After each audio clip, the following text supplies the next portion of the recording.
Hi, I'm Lisa Eddy, your host of the Sacred Beauty Lifestyle Podcast. I'm so glad that you've made your way here and that I'm now sharing these podcasts here on YouTube. In my 25 years in the beauty industry, I have worked with thousands of women. I have witnessed so many beautiful, powerful, smart, and kind women who are hiding instead of shining.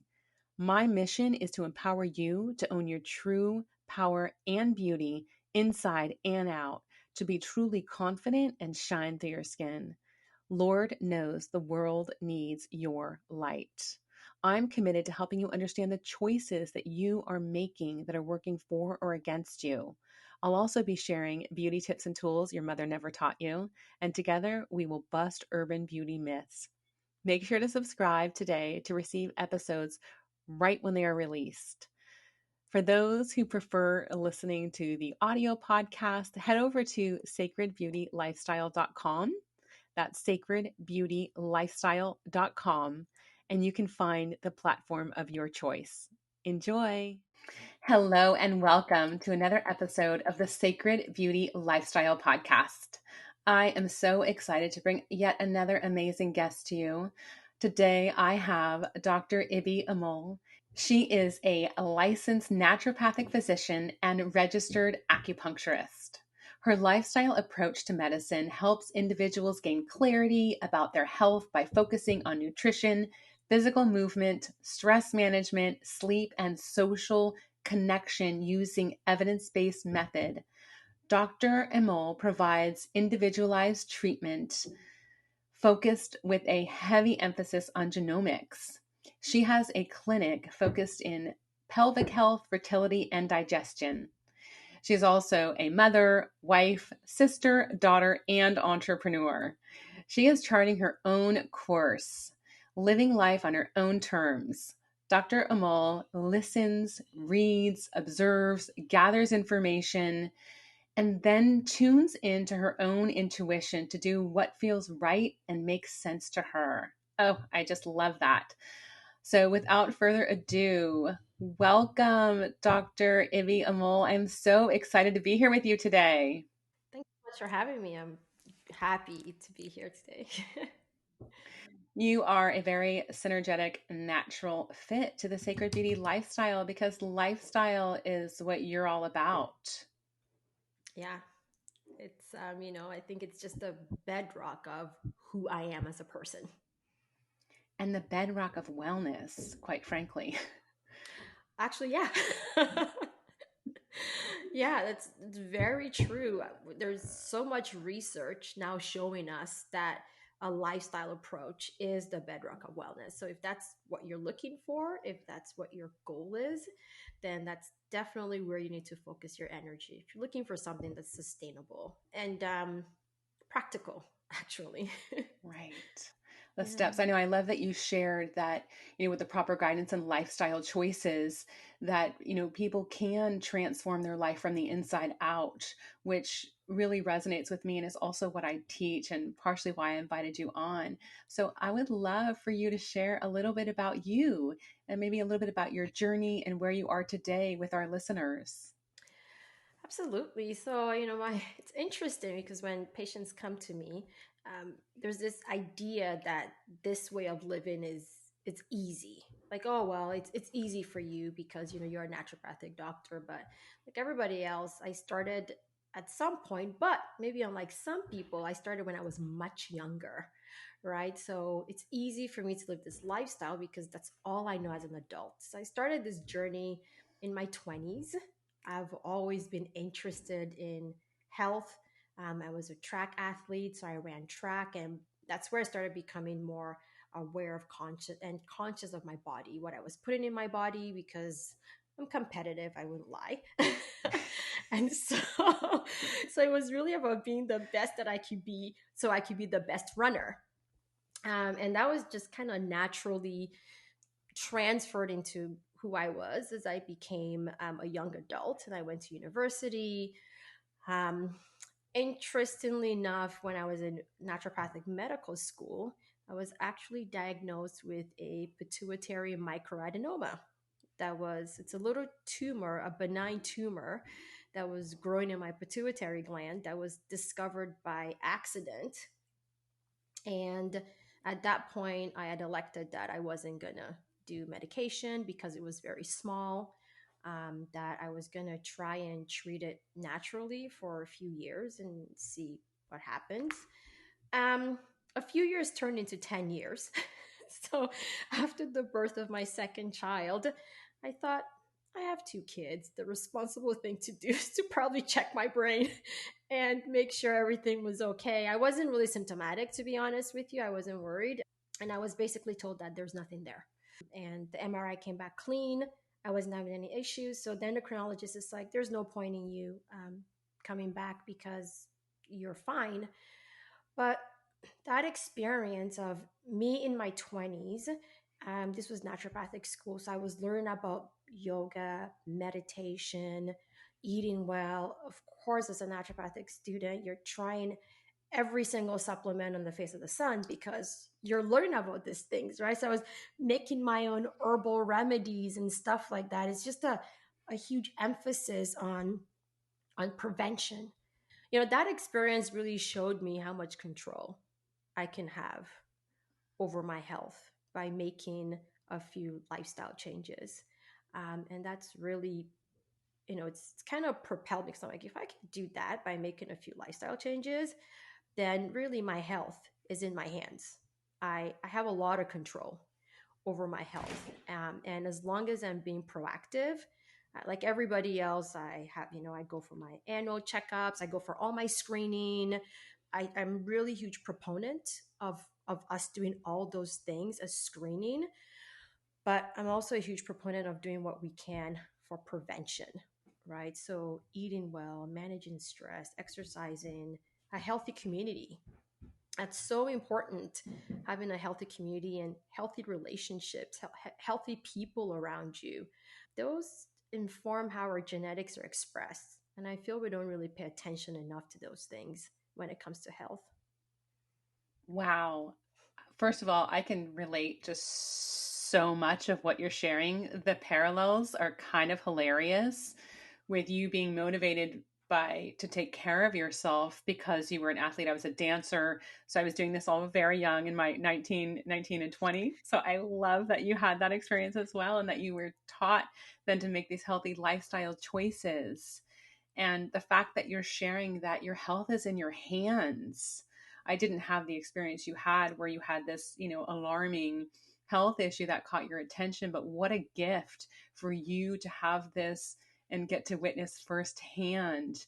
Like, if I can do it, you can do it. Yeah, and I mean it's interesting as a physician because you're not supposed to share yourself with your patients.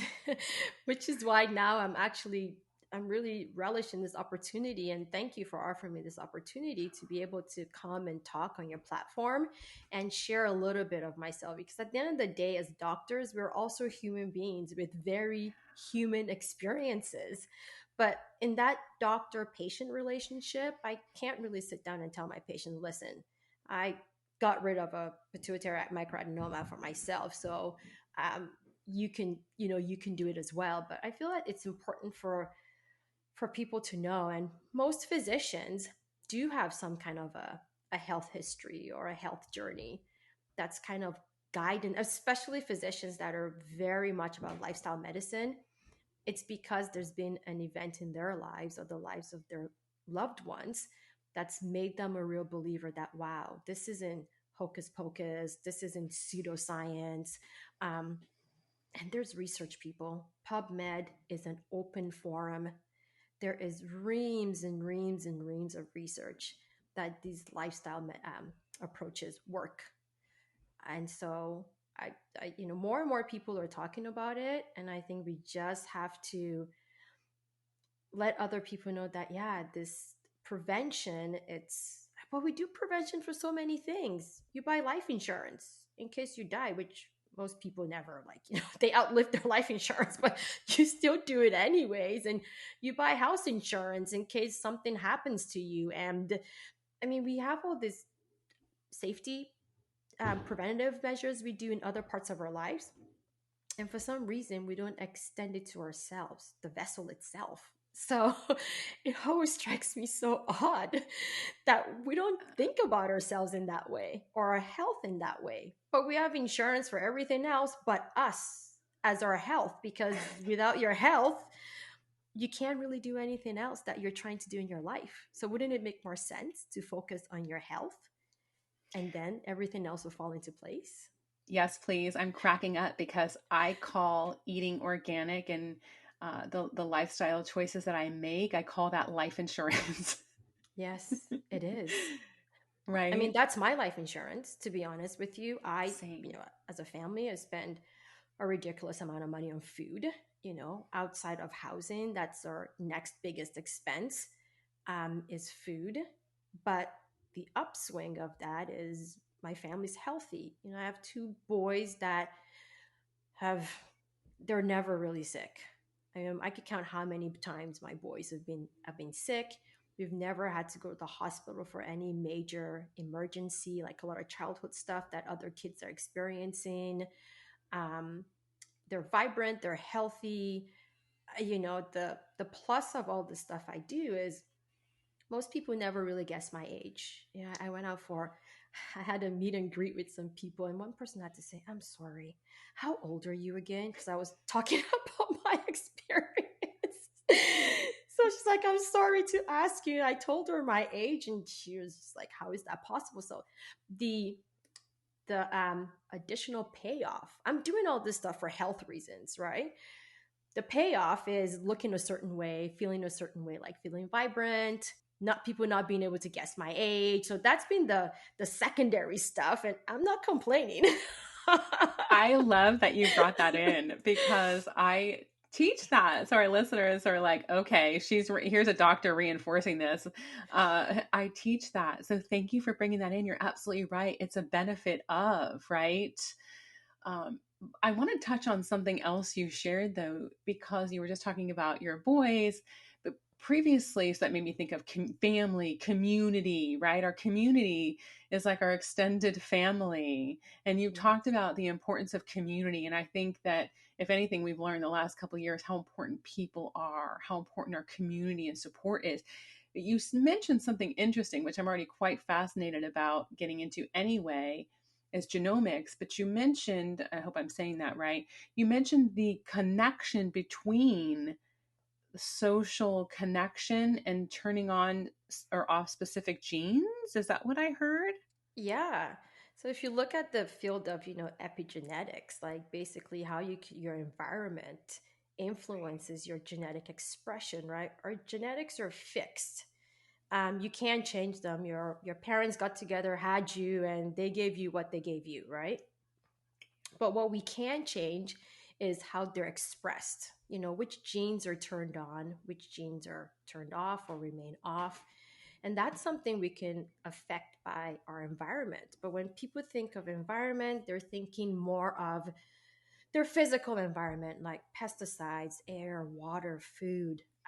But nobody's really thinking about the social environment, and that can have an effect on gene expression. If you're lonely, or if you are sad, or if you're not really feeling connected, that can that counts as your environment. That is Right. part of that can influence what genes are expressed. So people who are in maybe in an unhealthy relationship, it's been shown that they're more likely to have chronic illness. Interesting, right? Not like, maybe you're eating your organic food, you're doing all the stuff, you're doing your yoga, but you're not in a healthy relationship. You don't have community, you don't have support, you don't really have anybody to call on, but yet you have all these chronic illnesses. And so I will get people sometimes, they're just searching, what supplement should I take? Tell me, what supplement should I take? We need to do testing. And I'm like, well, this is more of a spiritual, emotional issue manifesting as a physical problem. So the solution is not a pill or a lab test. The solution is, how can we get you more connected? How can we get you community, but healthy, healthy community? not just any community, like 'cause a community that's not good for you, that doesn't support you, eventually will, eat you alive. Like, it eventually would be to your own detriment. So really empowering. And I think in a sense, millennials, they get a lot of flack for how they are, but I feel like as a generation, they are onto something. I think these millennials are looking at it and thinking, I'm not quite sure the status quo is gonna work for me. I kind of, I love working with millennials, right? Because as much as people like to, they're this and they're that, I do find that they're looking around and they're looking at their establishment and they're questioning and saying, I'm not really quite sure. Um, I really want to do this because is it really good for me as an organism? Is it good for me? Is it healthy for me? Is it gonna enrich me? And yeah, they're bucking tradition in a lot of ways and doing things differently. And I don't know if that's such a bad idea for us to really kind of look at the way we've set things up and to say, is this benefiting everybody? Right. And if it isn't, um, how can we make it a win-win situation? I think this is very important when we're talking about health, in the sense that we need to start looking at all aspects of our health as opposed to just focusing on the physicality of everything. But I mean, genomics is definitely my area of interest. I've found that it's allowed me as a clinician to really help people get solutions to difficult, maybe health issues that they're dealing with. I mean, I get a lot of patients that they've seen lots of practitioners. Everybody's saying, well, we don't know what's going on with you. They've tried so many things. And looking at our genetics can help us find out certain predispositions, right? Like, for example, some people just don't deal well with stress. Not everybody is able to withstand stressful situations. And I think COVID has really shown this to us, right? Some people flourished during COVID, which is weird. And other people almost died. And some people did die. Like, not almost, like we lost some people due to COVID, right? What, so how do you explain that same situation affecting the entire world, not just a part of the world, the entire world?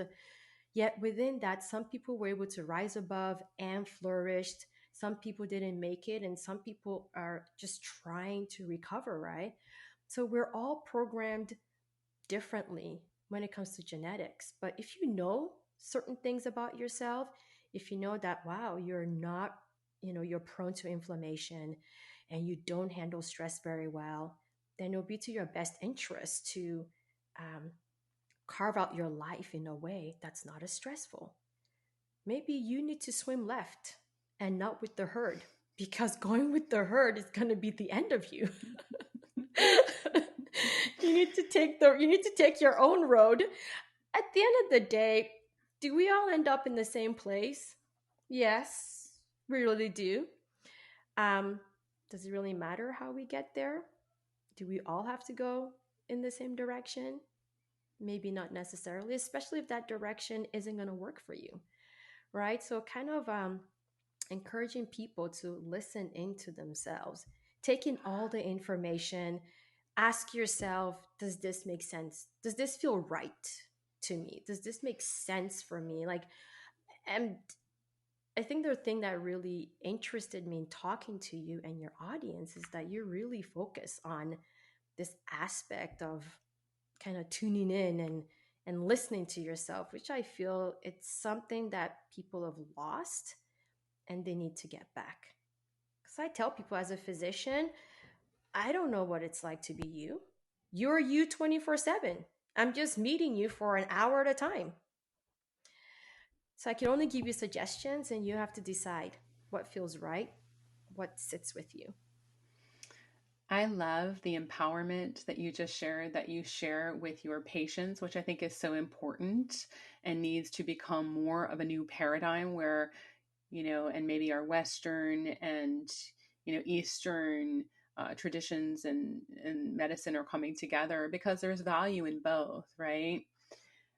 I also really love that you pointed out that the millennials, they get a bad rap, but they're doing something right, because what we've all been doing for a really long time, there's a lot of stuff that hasn't been working. The way that we push and we're taught to, get at it, go after it, like even the words of things are so stressful, the way that we were taught to perform and to provide, that there maybe is a different way, like you were saying. So it's just so beautiful that you brought all of that in. You've got my wheels turning in so many ways. I'm sure the listeners are eating this up, because yes, I do love and understand this, and like to highlight the importance of this stuff to people. So thank you. You mentioned with genomics and environment, that something that made me put a piece together here. I did understand, or do understand, that, for example, trauma can turn on or off specific genes, right? But what I hadn't thought about is sort of the opposite of, loneliness, or just in general, like really thinking about the entire environment and how all of the environment could be influencing you, like, even if you have toxic neighbors, or what have you, not just like what you're putting in your body and on your body. And I know this, but I think that was beautiful, the way that you highlighted this, to give us some more food for thought of how we can be impacting our body, our health, our wellness in general, from our looking and evaluating our entire environment. Yeah, I mean, we have to. Loneliness is an all-time high right now. And I've always made it a point everywhere I live to know a few of my neighbors. I don't always know everybody, but I know a lot of my neighbors. It's weird living next to people and not knowing them. That seems like such a weird thing to me. What if something is happening to you? Like, who do you call on? And I think maybe we have a society where there's so much of a focus on me. I could do it by myself. I don't need anybody.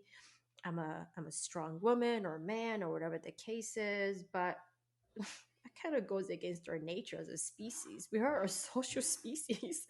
We were never engineered to live alone or in isolation. We're engineered to support each other and lean on each other. And that's actually our strength as a species.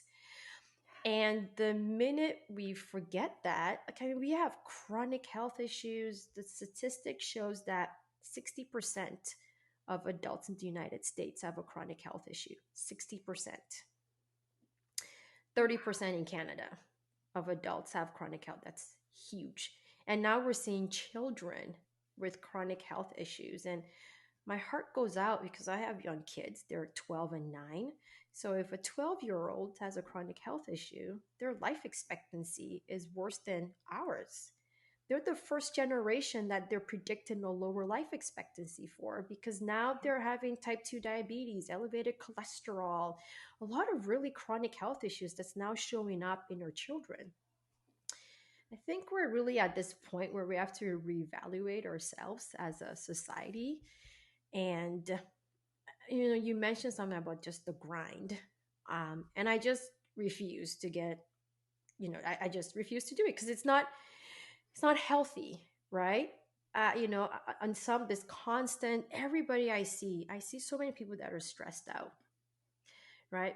People are stressed out, and you're right. This thing to constantly push and uh, be the fastest and do it at what cost, right? So, yep, you race to the top of the mountain, and now your one arm is falling off, one leg isn't working properly, your intestines are a mess, but you're at the top of the mountain. So, the thing is like, at what cost? Are you willing? And it's costing us our health. But we have this idea again that, oh, I just need to find the right pill. What pill or what diet do I have to do? And it's not really about that. And I think that's kind of hard, right? Because the message that we get from every angle is just right now instant gratification. Like, that's the message. The message is, but most of life, if you ask most millionaires, unless you were born into it, it did not show up. They've been working at something slowly, steadily for 7, 8, 10, 12 years. And then they finally get to where they're getting to, right? And I think we have this idea of everything should be fast, which is why, oh, is there a pill? I'm like, well, this is 20 years in the making. Like this issue took you 20 years or 30 years to get here. To think that there's some kind of a magical pill that's going to reverse that, I mean, I wish I could discover that. I'll be super rich and I'll be on some beach in Belize or somewhere tropical having this conversation with you instead of cold Burlington, Ontario. I'll meet you there. um, and I really try to kind of tell people that, and I know when you're struggling with a chronic health issue, it kind of seems like I get it, right? It's tiring not feeling well. It's tiring not being in pain. But if it, let's say, took you 20 years to get to where you're at, and it's going to take you 2 years to get healthy, I don't think that's unreasonable, right? I don't think that's unreasonable. And I kind of like to tell people, like, listen, it took you this long to get here, but you kind of do things in baby steps, and it has to be a lifestyle. Because what happens is when you do like those magical weight loss programs, everybody gains back the weight. Almost everybody gains back the weight. Like, oh, I lost 30 pounds. And a year later, it came back with some friends. Now I'm 40 pounds heavier, right? Versus finding a lifestyle that works for you so that it's manageable, right? If you're depriving yourself of food and pleasure and exercising like crazy, you lose all that weight, but it's not sustainable, right? You're not going to do that forever, and then it comes back. Why don't we try and figure out something? Like I tell people, I've been doing this since my early 20s. I'm now in like my mid 40s, right? So that's 20 years of me doing this, and now it's all I know. If you're to tell me to do it like everybody else does it, that feels weird to me. Like I'm just like I can't do that. It feels foreign. It doesn't feel right. And when you say that, do you mean like, I know that you mentioned this to me when we were speaking earlier, like you cook your meals at home. You really don't go out to eat because you're so committed to putting healthy food in your bodies, right? Is that what you mean? Like all of the little things that entails become such a habit that it's Yes. just what you do. It's very natural. Is that what you're saying? Yeah, we cook pretty much every night. Maybe we Yeah. eat out on average once a month. And I'm being generous, right? But people are like, you cook every night. Yes, but I don't know anything else to do. Like, yeah, we cook we cook every night. My kids take a hot lunch to school. They're always like, ooh, what do you have for lunch today? That's what my kids like. You're so lucky you got a taco bowl for lunch. Like, so my kids take a hot lunch, and now all the other kids are just like, one of their friends is like, oh, yeah, you should ask his mom. What The mom is like, what are you giving your son? Because my son keeps coming home and telling me this stuff. So we cook every night. I exercise a few times a week. I meditate. I have to be honest, my meditation, I could use to meditate more. Like, during at the beginning of the pandemic, I was that meditation saved me. The pandemic hit, I doubled down on working out and I started meditating every day. I wasn't baking bread. I'm like, I was not at home. No offense to anybody that baked bread. I get it. It's comforting. But the pandemic hit and I'm like, nope, I'm going to start exercising. I'm going to meditate. And when people were talking, I was slightly embarrassed because was I worried? Was I affected? But it wasn't really affecting me the way that it was affecting a lot of other people. And I really boiled that down to me just meditating and managing my nervous system, managing my brain, telling myself, we have done this before, it's gonna be okay, and holding on to that faith like it's not gonna last forever, it's gonna be okay. And that is honestly what I feel saved me, is that I didn't go right away into that panic Well, I know that's not true. I panicked. Then I started meditating. Like I'm human. Like I'm human, like everybody else. I looked at my husband. I allowed myself to panic for a couple of weeks, and then I'm like, okay, we're gonna do something else. So, but that's what I mean. These are habits. Exercising, like so. Now, if I don't exercise, I feel weird. It's like washing your face. If you wash your face every day or brushing your teeth, like most of us do these things. We wash your face, we brush your teeth, we put on deodorant. There's some things that we do on a regular basis. Get your nails done every 6 weeks. Get your hair done every so many weeks. Like so, these are all habits and lifestyle changes. I know it can be difficult if you're used to doing things a certain way, but over time, it just becomes part of your norm, right? And then it doesn't seem so hard. And using genomics, you can use genomics to make your life easier, which is how I use it for my patients. Oh, yes. Because people are like, oh my gosh, I have to give up gluten, I have to give up dairy, I have to do this, I have to do that. Not everybody needs to give up gluten. Not everybody needs to give up dairy. Not everybody's sensitive to the nightshade family. Not everybody has histamine intolerance. And so you could use genomics to say, what's bugging you? So people, I'm like, I have good news. No wheat, but dairy gets to stay. And they're like, oh, thank God. That was not as bad as I thought it was going to be. And it's like you could have the nightshade family. And so you could really use your genetics to figure out which areas of your life needs to be adjusted or which needs to be changed, and which areas of your life can you just keep on living because it's not really having that much of an effect on you. So that way it doesn't feel so big. Like even with exercise, you don't have to be in the gym for 2 hours. We are over exercised. And all it's doing is burning out our adrenals because people are already tired. They're not getting enough sleep. They're not hydrated enough. And now you're at the gym for 2 hours, 5 days a week. And yeah, they are completely depleted. It's just further ruining you as an organism. So when I tell people you're going to work out 30 minutes, no more than 30 minutes, 3 times a week, go. They kind of look at me, is this going to work? I'm like, have faith, it'll work. You know, I love that you brought that in, that by understanding our personal makeup, our genomics, that you can actually attune your lifestyle to what is right for you and your body and its highest good. And this has me thinking you're talking about like not only your health of all of your organs, but also your weight and your energy level is all going to be affected when you're doing the right things, right? Because you do hear everybody wanting to get off of wheat and dairy these days. It's a thing, or everybody turning vegan and or vegetarian. And I also like the blood type. I like to look at the blood type. That's the only diet that's really resonating with me. I don't like diets per se, and I love everything you're sharing here. But for O positive, we're supposed to eat meat, and that has always been something like I've always been a protein like I need, and beef, and I try not to eat it. I gain weight, my energy goes down. I'm so much better when I'm having beef.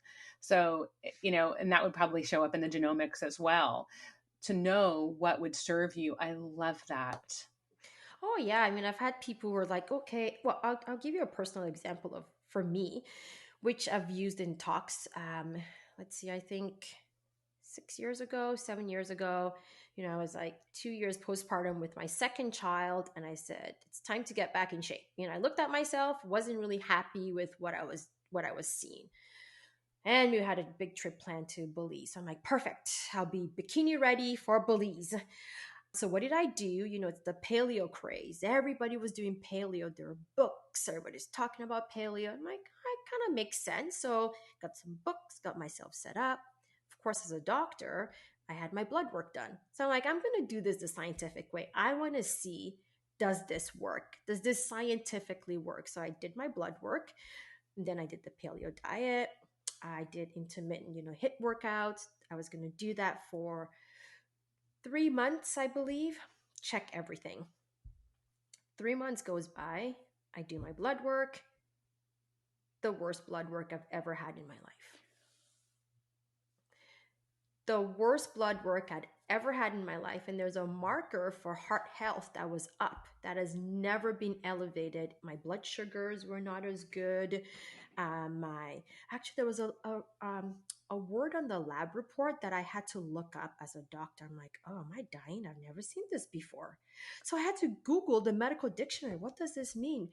My blood was there's so much fat. It was difficult to interpret some of the stuff. In all fairness, I was going through a Costco sized tub of coconut oil a month. I was doing paleo. Coconut oil is good for you. They're like, didn't sit well with me to be eating all this fat, but that's what you do. It's good for you. Needless to say, I stopped not because I wasn't noticing the physical stuff that I expected. It stopped because I was afraid I was going to give myself a heart attack at the age of 40. So I just kind of cold turkey stopped the paleo diet, went back to my kind of normal mixed diet that I was used to having. And then when I did my genomics, discovered that I do not do well with saturated fats. And guess what? Coconut oil is high in saturated fats. Well, of course, all the meat I was pounding down, sausage for breakfast with an egg, and I'll make a scone for myself with a cup of coconut oil, right? Because that's all I was eating.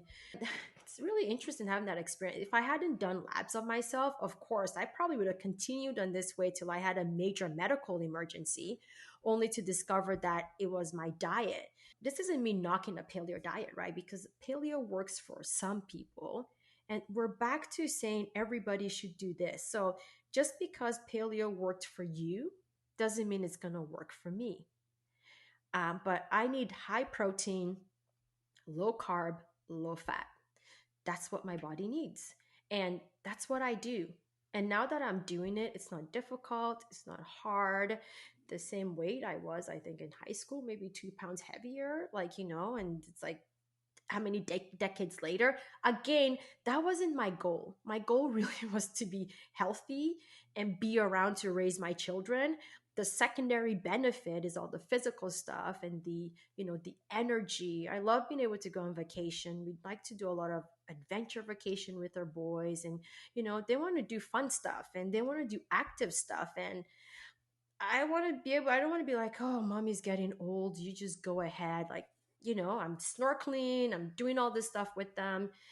But I kind of really tell people that paleo diet didn't work for me. I was doing a lot of fermented foods for the longest time for my microbiome, because you got to feed your microbiome. And so I was spending a ridiculous amount of money on organic, artisanal. So I was in British Columbia, Oregon, California, Washington State. This is like the mecca for organic, artisanal. I belonged to 5 farmers market at one point. Yep. Everybody knew me. I'm like, this one on Tuesday, this one on Saturday, this one on Sunday. Like, I had my farmers markets all lined up. I was getting my produce. So spending a lot of money on fermented foods, only to discover that I'm histamine sensitive. And I didn't know it for years. I ate all these foods, and that was what was causing some of my joint pain, waking up at night to use the bathroom. I blamed my boys for that, but it wasn't them. Um, I thought, oh, it's got to be pelvic floor issues that I'm having because I've had two big babies, and I'm middle age, and all that stuff. But no, it was just my highly histaminergic diet that I wasn't dealing with. But I didn't have the typical histamine stuff. My allergies did get worse, which I found surprising. I'm like, why am I having allergies in February? It's a little early. But it was all histamine. Okay, so the allergies, that would be a typical histamine response, right? Is there Yeah. another one for our listeners, someone who might be listening going, I wonder if I have this from some of the things you've explained? What would be a typical histamine A response? typical histamine response tends to be allergies or itchy skin. Like, that's the Right. most typical stuff, kind of just a lot of itchiness in your skin. Some people may feel like it's dry, some, hives. That could be like a histaminergic response. So when we think histamine, we think like seasonal, runny nose, maybe itchy eyes, itchy ears. Those are all histaminergic responses, but you could have a histamine response in your bladder. So anybody that has bladder issues like interstitial cystitis, urinary urgency or frequency, going to the bathroom a lot, or like feeling the urge to go, kind of like if you gotta go kind of thing. That could be a histamine response. Diarrhea, like like going to the bathroom a lot. So the thing is, we think of histamine in the form of allergies, but it could show up in other ways. Joints. I've seen quite a few people with a lot of joint issues thinking they have arthritis, but it's a histamine response, but it's just happening in their joints. So it could show up in several different ways, like GI, skin, joints. Thank you for explaining. I was wondering even about GI. I know you do a lot of work with IBS, and we know that digestion issues also come out the skin. I feel like you and I can talk forever. Maybe just touch on this for a second. I don't know. We might need a part two. I would love to come out for a part two. So yeah, Right? I have I'm a SIBO approved doctor, a SIBO approved practitioner. I got into SIBO years ago through a patient who really came to me with a diagnosis of IBS. And he'd spent tens of thousands of dollars, like loads of money trying to fix his IBS, seeing lots of people, nothing was working. So it's like, okay, I'll try you. Maybe you have something new. I was super stumped, right? Because I thought, well, he's doing everything for IBS. And I did some research and SIBO came up. I wasn't really familiar with SIBO, which is small intestinal bacterial overgrowth. And now the research shows that up to 78% of people diagnosed with IBS actually have SIBO. This is why you're not getting better, because you're not treating the SIBO. So all the probiotics and the diet and the cleanses and everything else is not working because there's a very specific protocol to get rid of SIBO. And unless you get rid of that bacteria, your digestion is not going to normalize. I think we are going to have, as you're sharing this, I'm like, oh, this is definitely another episode to share.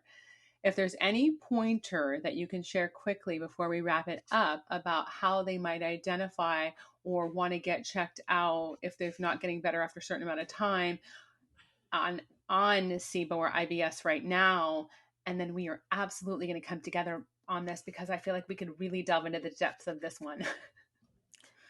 Absolutely. So one of the couple of common things for SIBO is one, excessive gas and bloating that is not responding to anything. Two, if you get worse with probiotics, especially probiotics that have prebiotics, that is usually a sure sign that SIBO is going on.